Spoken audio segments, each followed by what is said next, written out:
Bismillah, Alhamdulillah, wassalatu wassalamu ala Rasulillah.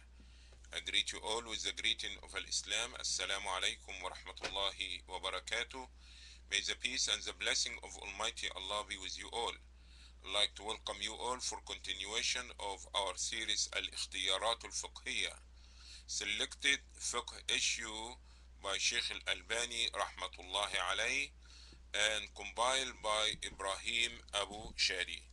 Today we have segment number 22 and point number 30, حكم تحريك الأصبع في التشهد.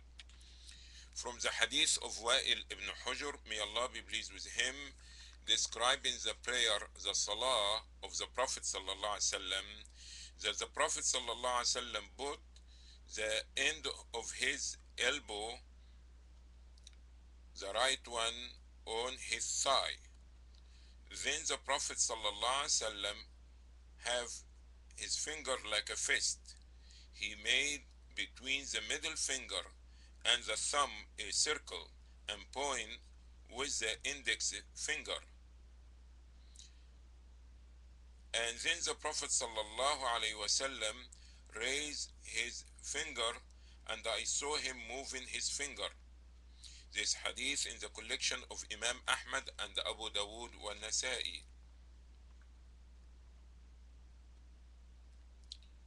And Sheikh Al-Albaanee had authenticated this hadith in Sahih Abu Dawood.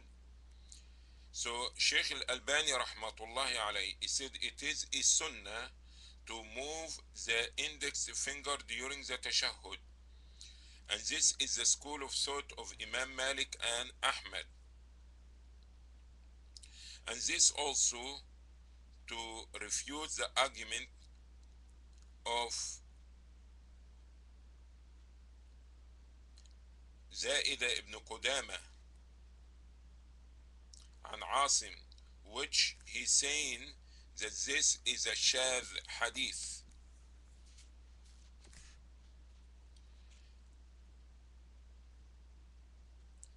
And we refute in his argument due to the fact that the scholars had accepted this narration as authentic, even those who did not act upon it, as Imam al-Bayhaqi and al-Nawawi. All of them agreed upon it. It's a tafsir and explanation.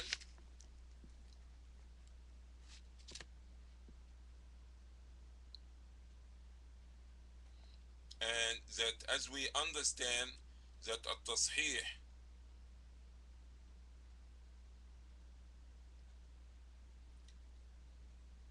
and explanation of it is part of the authentication. Number two, that the fact is that the Prophet ﷺ point with his finger does not negate the fact is that also he moved it. Linguistic is acceptable because you can point with the finger and move it in the same time. As example in Hadith Aisha, may Allah be pleased with her, that the Prophet ﷺ, he led the prayer while the Sahaba was standing behind him and he was sitting. So he pointed to them to sit down, and the hadith agreed in Bukhari and Muslim. Also, to strengthen this, that the Prophet ﷺ used to point with his index finger during the khutbah of Jum'ah, as it came in narration of Imam Muslim. And the Prophet ﷺ, we used to point with his index finger as a symbol for the oneness of Allah, not only for to point to something without moving it. Even if we say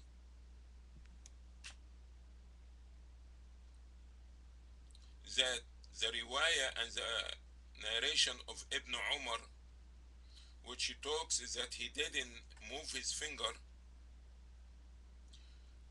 we say that the minimum that both are acceptable, that you can move the finger or not to move the finger, as if this is one of the selection of Imam al-San'ani in his book Subul al-Salam. Although I prefer and I see it to be more authentic moving the finger during the tashahhud, because the ruling in fiqh, what is affirming and confirming a point, has a priority over the one that negating. Also, we understand that Wa'il, may Allah be pleased with him, he was so concerned about describing the prayer of the Prophet sallallahu alaihi wasallam, especially about the way how the Prophet sallallahu alaihi wasallam said during the tashahhud. He said, I will observe the Prophet sallallahu alaihi wasallam to see how he used to pray. Then he sat down and he make iftirash of his left foot, and he put his hand, the left hand, on the left thigh and the knee, and he put the end of the right elbow on his thigh, the right one. Then he fold his hand in a form of a fist, and he made a circle between the middle finger and the thumb. Then he raised his finger, the index one. I saw the Prophet sallallahu alaihi wasallam making dua with it while he's moving it. Then I came another time, in a time which was a cold weather. I saw the people covering their hands with their soaps due to the cold weather, and I can see their movements of their hands beneath the qamis or the soaps due to the cold weather. So we see that the narration of Wa'il, may Allah be pleased with him, giving a detailed description how the Prophet ﷺ used to move his finger. And also he told us about the tashahhud. Number one, he said, where is the elbow supposed to be from the thigh? Also he told us how to fold the fingers. Then he told us about the rising of the index finger. Then he told us about the moving and the dua. Then he told us about the people covering their hands due to the cold weather. As for Hadith Ibn Zubayr, that the Prophet sallallahu alaihi wasallam, he used to point the finger only when he make dua, not moving it.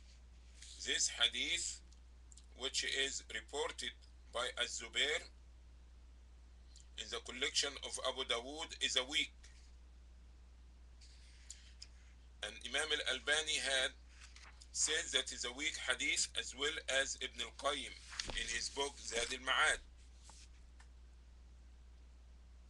So from the previous paragraph and hadith, we see that hadith Wa'il, it teaches us that continuation of moving the finger to the end of the tashahhud without any condition or stipulation, as it came with At-Tahawi.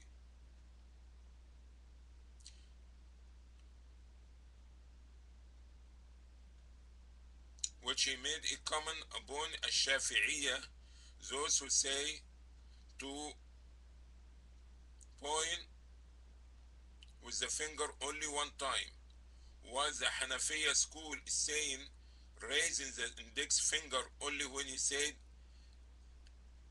La. That means when you say Ashhadu an la ilaha illallah. Then you put it down when you say illallah.